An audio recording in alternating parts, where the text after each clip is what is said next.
And Satan says, just about 10 more minutes. And he says, I've tried to beat him all my life. I fought him for 40 days in the wilderness. I lost every round. I fought him with death, and he raised the dead. I fought him with fevers, and he cast out the fevers. He cast out devils. I've never once been able to score, but if I can do it now, it will make up for every failure in my life. A demon raises his hand and says, Your Majesty, to Satan, if you could get the sin of the world and roll it against that stone,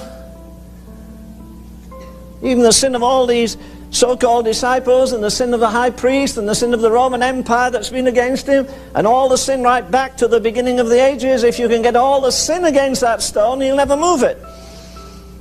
And Satan says, that's a great idea. Why don't you roll all the sin of the world against the stone? And I absolutely believe in my heart they did that. If they didn't do it, by implication it was there anyhow.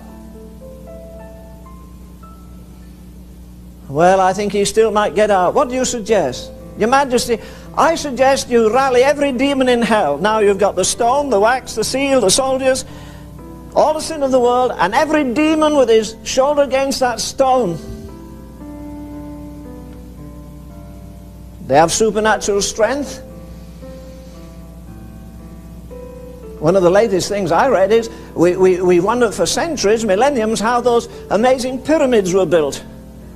Some of the stones weigh I don't know, 100 tons or more. How did they get there? And somebody said by demon power. Very possibly.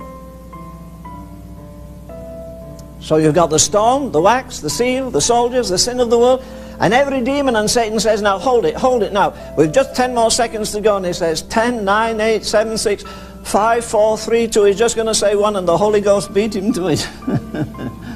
How do you know? Because the word says the spirit of him that raised up Jesus from the dead did it. The Holy Ghost can't do anything small. In case you don't know, he wrote this book. And it still baffles the wise men.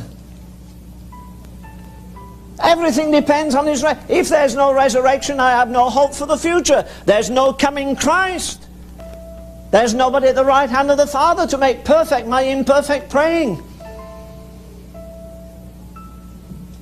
But do you see the point that he's there with these terrified people in the upper room, and it says Jesus came and stood in the midst. I wonder Peter could hold his tongue.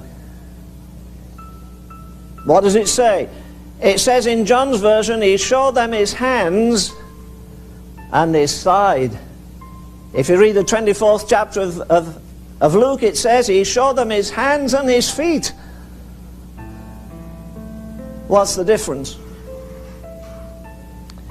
You know, it says he came when the doors were shut to the disciples. Do you know, not once in all his writings and all these, 22 chapters in John, 21 chapters in John, he never refers to the apostles as apostles. He always calls them disciples.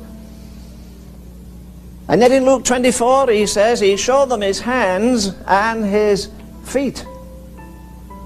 Because you see, Luke is showing us the Son of Man. And he suggests go get hold of him.